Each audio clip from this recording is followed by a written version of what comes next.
Welcome, and thank you for joining us for this Flinders University Meet the Minds lecture. Sorry we're starting a couple of minutes late. We did have some gremlins in the system, but it's all sorted now. I'm Alan Sicolo from the Flinders University Meet the Minds team, and I'm excited today to host Associate Professor Sutapa Mukherjee on the topic of clinical insights. We'll explore her global career in which she has brought research and clinical practice together. To begin with, I'd like to acknowledge that we're hosting today's forum on the traditional lands of the Kaurna people, and that we pay our respect to their elders past, present and emerging. We also acknowledge and convey our deep appreciation to the elders of all the nations upon which Flinders operates. This event is delivered as part of our Meet the Minds lunchtime lecture series, where you get to meet some of Flinders University's most engaging minds as they bring you their latest research and experiences from a diverse range of fields. Today, we're very fortunate to be hosting Associate Professor Sutapa Mukherjee, who is an Associate Professor in Respiratory and Sleep Medicine here at Flinders University. She's the lead in clinical research for the Respiratory and Sleep Service at Salem, and a full-time clinician who has successfully combined clinical and research work. Sutapa's research interests have been diverse. The initial focus of her research was lung malignancy, with the emphasis on gene therapy. Subsequently, she pursued postdoctoral work in occupational epidemiology at the Harvard School of Public Health. She then returned to Perth in 2003 and developed the WA Sleep Health Study. Her current research interests include sleep and inflammatory bowel disease, novel wearables in the measure of sleep, clinical trials of medications for sleep apnea, and artificial intelligence approaches for chronic obstructive pulmonary disease. As always, we're really keen to make this an interactive event with live Q&A. It's your chance to participate and in the discussion and pose questions in real time. We do ask, however, that everyone please treat this forum as a place of respectful engagement, where people are treated with dignity and where differing views are tolerated. So I think we're ready to start receiving questions now via the chat functionality, so please feel free to do so. From now, it's my pleasure to invite Sutapa Mukherjee. Thank you, Sutapa. Thank you, Alan, and thank you to the organisers of today's lecture series who've asked me to talk to you today. So I'm going to talk about some of the things that I've done in my career so far, my clinical and research journey. And as I've reflected over what has happened over the last 25 years or so, I think the thing that comes to mind is that if you told me what I was doing now, I would have never believed it when I was at medical school. I've tried to reflect on some of the things that I've learnt over the last 25 years and encapsulate those. So what I'm going to try to do today is to give you an idea of my clinical and research journey. I've certainly had a very non-traditional path compared to most people. I've had very diverse interests, and I've had a non-linear career, I think, with some lateral jumps here and there.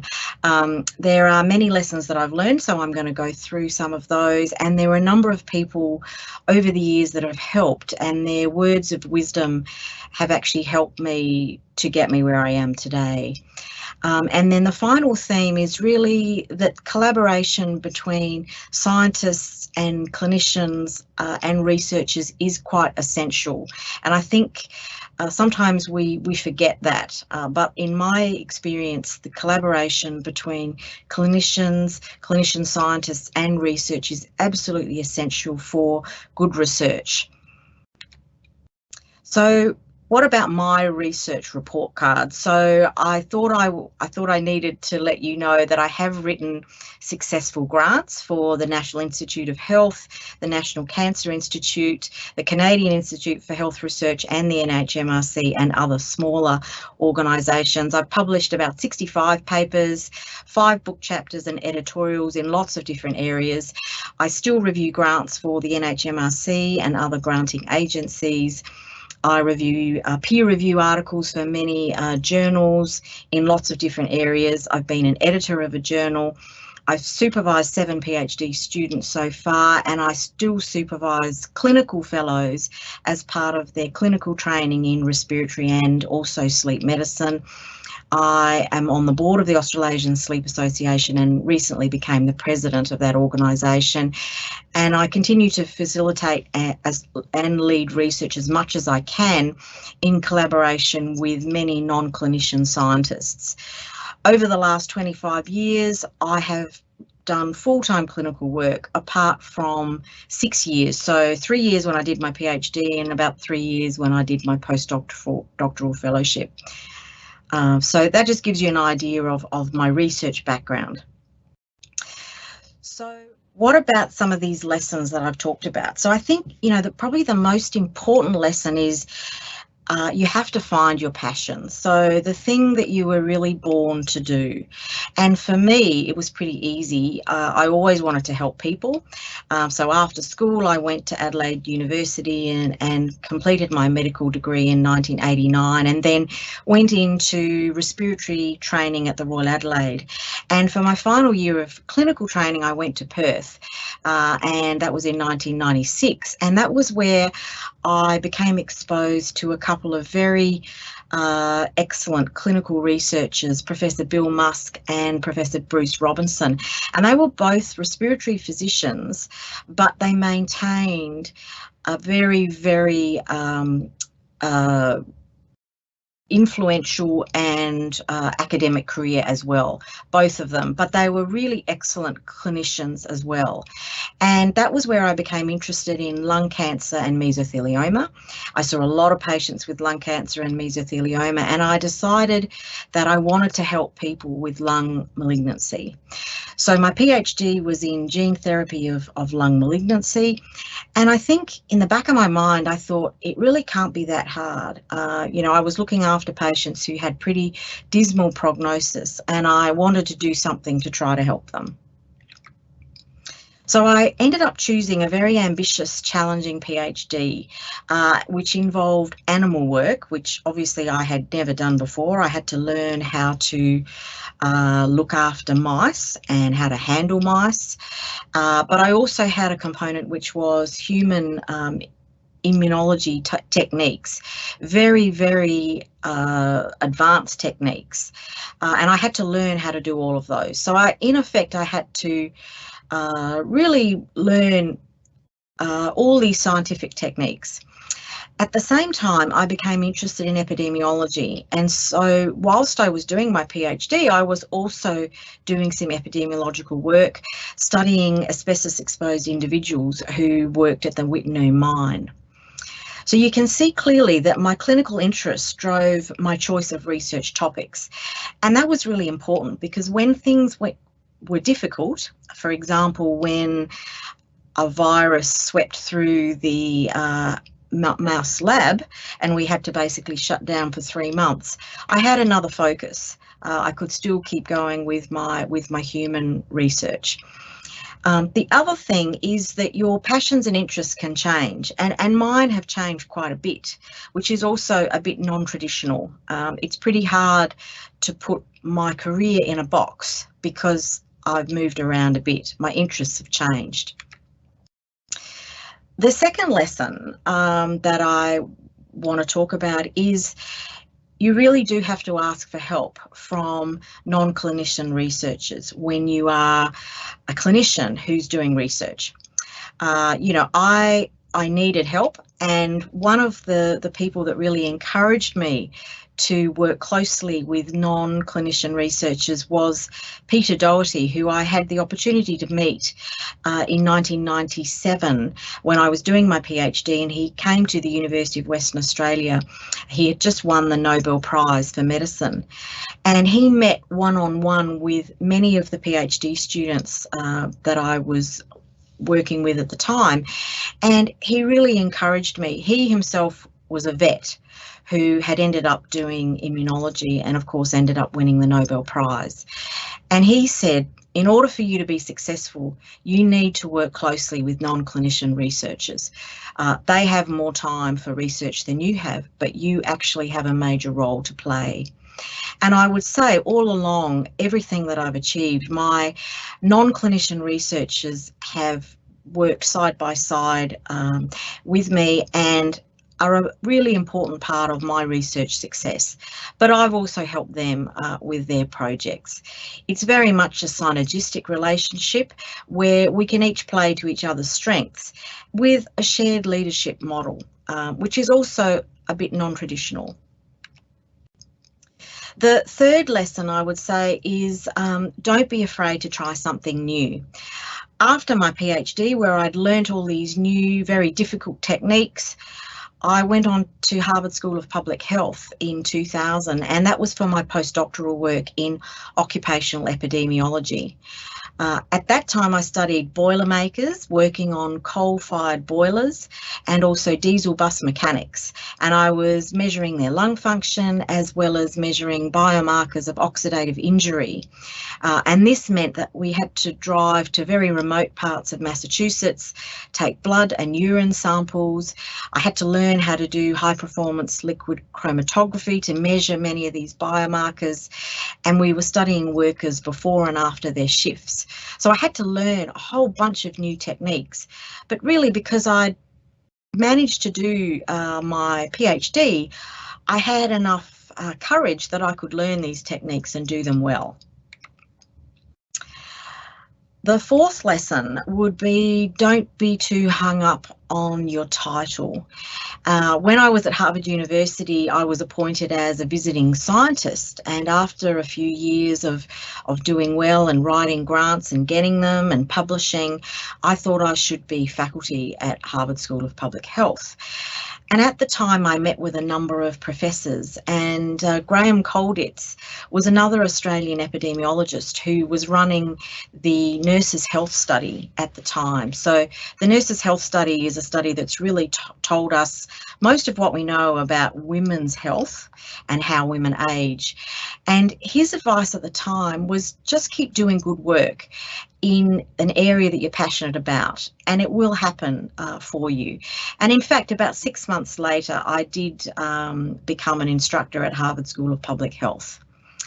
He also told me that your impact is more than the number of papers that you have written and the grants that you have. And that was really important for me to hear from him. The fifth lesson is that of lifelong learning, and also known as don't be afraid to start all over again. After my time at Harvard, I moved back to Perth and I'd become interested in sleep medicine. And this was really because I'd met Professor Susan Redline, who at that time was in Cleveland at Case Western Reserve University, and she was a professor there. She's now at Harvard University, a professor of sleep medicine. And she really encouraged me to become interested in sleep medicine. But I thought, I didn't really have the training in clinical sleep medicine. So I actually went back to do more clinical training and completed my fellowship in sleep whilst I was in Perth. I set up a private practice, so I had to learn how to run a business, and I started to combine my research interests. So this was where I started I did set up the West Australian Sleep Health Study, where we started to collect epidemiological data from sleep apnea patients that were coming to our clinic. And that cohort has continued and has had many publications written about it. It's also funded from the NHMRC currently. The sixth lesson is that life will throw you curveballs, and you need to be able to manage that. So in 2011, there was an opportunity for me to move to Toronto and work at Women's College Hospital and become an assistant professor at the University of Toronto. I was also asked to be the clinical lead of the Ontario Health Study. So the problem that I had was I had to get clinical registration with the College of Physicians and Surgeons Ontario, and that's not always very easy to do. I was an Australian graduate. The thing that got me over the line was my research qualifications, because without those I would not have been able to be appointed as assistant professor at the University of Toronto, which is a top 20 medical school in the world. I did finally get through the clinical registration process, and I was able to get to Toronto in 2011. And whilst it was really hard to get there, it really was one of the career life-changing experiences of my life. At that time, I was mentored by Gillian Hawker, who was a professor at the University of Toronto and also physician-in-chief at Women's College Hospital. Women's College Hospital was a hospital in Toronto set up for female medical students at a time when they weren't allowed to undertake a medical degree at the University of Toronto. So a very strong background of mentoring women to become the best that they could be. And I was surrounded by strong, powerful academic women and men, and was really actively pushed and encouraged to lead. I was given opportunities that I would have never chosen for myself, but others chose me. And I think it really, really did help me to be able to take on different roles that I would never have thought of. I actually ended up moving the whole Department of Medicine from one building to another because of the skills that others saw in me. I returned to Adelaide in 2014 after 18 years of being away, and the reason to come back to Adelaide was that the winters in Toronto were very harsh, and we thought we would come back to Australia at some point. A job appeared and I came back to Adelaide, and I really started private practice. And then I was elected to the board of the Australasian Sleep Association and became the research lead in the Department of Respiratory and Sleep Medicine at Sarlan. Life was going pretty well, couldn't complain. And then COVID-19 hit. And so the seventh lesson is everything's easier if you work as a team. And this is where the theme of collaboration becomes more important. So February 2020, COVID-19 happened. There was a huge uncertainty. We all faced it. I think it's almost like I'd been planning for the pandemic my whole life, because I had colleagues in the United States, Canada and elsewhere. I was able very quickly to access their expertise and develop the Australasian sleep response through the Australasian Sleep Association. I was invited to join the guideline leadership group of the National COVID-19 Clinical Evidence Task Force and elected to the position of co-chair soon after. My research and clinical skills were essential in getting me through this very, very difficult time. And collaboration with colleagues internationally and interstate was also essential. Probably the most impactful thing that I've ever done has been being involved in the National COVID-19 Clinical Evidence Task Force. If you go to the website covid19evidence.net.au, you can have a look at the kind of work we've been doing. But all of last year, I worked with over 30 different representatives from all the peak advisory bodies for healthcare professionals to come up with guidance as we navigated our way through the pandemic. And initially, we had to go on consensus recommendations because there was no evidence.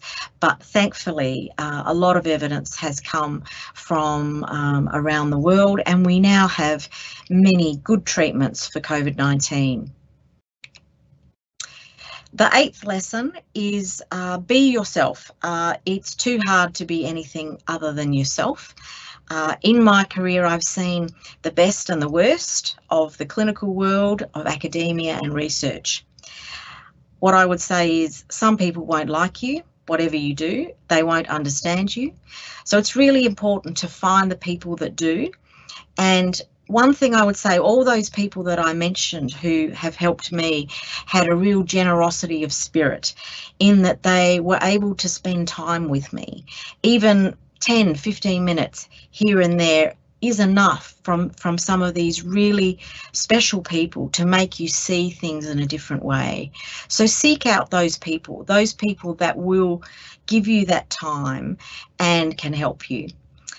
I am incredibly grateful for my current working environment. I have fabulous colleagues who are also my friends at FIMRI Sleep, also known as the Adelaide Institute for Sleep Health, my departmental colleagues at the Respiratory and Sleep at SALN, and also my National COVID-19 Clinical Evidence Task Force colleagues who I meet almost every week. There's about 35 of us that are on the line, and I've never met any of them, but we have bonded very much over the COVID-19 pandemic. My colleagues at the Australasian Sleep Association also, who have put their faith in me to lead them through the next couple of years, are also my friends. And I think that's the other thing. Working with your friends means it's not really work. It means it's fun, and you can work things out together. So finally, how research has changed my clinical practice. So I question a lot more things. When I've seen thousands of patients in my career, and when I see something that doesn't quite fit, I really question it. I do literature reviews regularly when I don't understand things. I consult widely, so I will consult my colleagues in Adelaide, around Australia, and also internationally. I go back to the basics. I go back to physiology as well. I look for the evidence, and as clinicians, we also have to really evaluate our own practice, and that helps us to think critically and evaluate. I spend a lot of time thinking about training of the next generation and trying to be a clinician researcher that will empower those coming behind me to take my place when I'm not here anymore. I think balance is really important. Once again, I try now to say yes to the things that I'm really passionate about and let other things go. And I'm really grateful to be a clinician that has had the opportunity to branch out into research. So I might leave it there. Wonderful. Thank you so much, Sutapa. There's some really great advice that you've provided, even just to me, never stop learning and training, always collaborate, don't be afraid to take new opportunities and be yourself. Certainly some of the things that I've taken out of today, and will certainly apply in my own life. We are starting to get a few questions, but certainly like to encourage some more if anyone's got any questions that they would like to pose to Sutapa directly. But to get to the discussion going, I guess you and I were chatting just before coming in here, Sutapa, about your varied career with so many different facets, and not being necessarily you haven't had a very, I guess, a pigeonholed specialist career in just one area. Can you tell me about how careers like yours that are so diverse are valued in the business world and not just in academia? Yes, and I think academia thus far likes to put people in boxes, and people that you can't put in boxes are hard to classify by the current metrics that we use to identify productivity and worth. And so in the business world, however, they actually want people like me, because they want people that think outside the box, that can, and in fact, that's probably what was needed when you have a pandemic suddenly appear. You need people that can think on their feet and come up with a way forward when it's very unclear the way to move forward. And so I think there are many ways to try to address that. And I think if we all look in our workplaces, we kind of know the people that we go to when we have a problem. We know the people that will help us to find those solutions, and they're probably the people we might want to try to give different opportunities, or to perhaps move them laterally to extend them, but also to allow them to reach their full potential. I think there's a lot of people that are not seen in our workplaces, and that's because they actually have different skills that are perhaps not valued. So what advice would you give then to someone that maybe kicking off a research career in this space, and obviously doing maybe their high degree by research? How can they go about getting business experience? What would be your advice to them?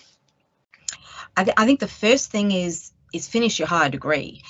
You know, I look at what I've been able to achieve. My higher degree, my PhD, was absolutely instrumental. PhD opens doors.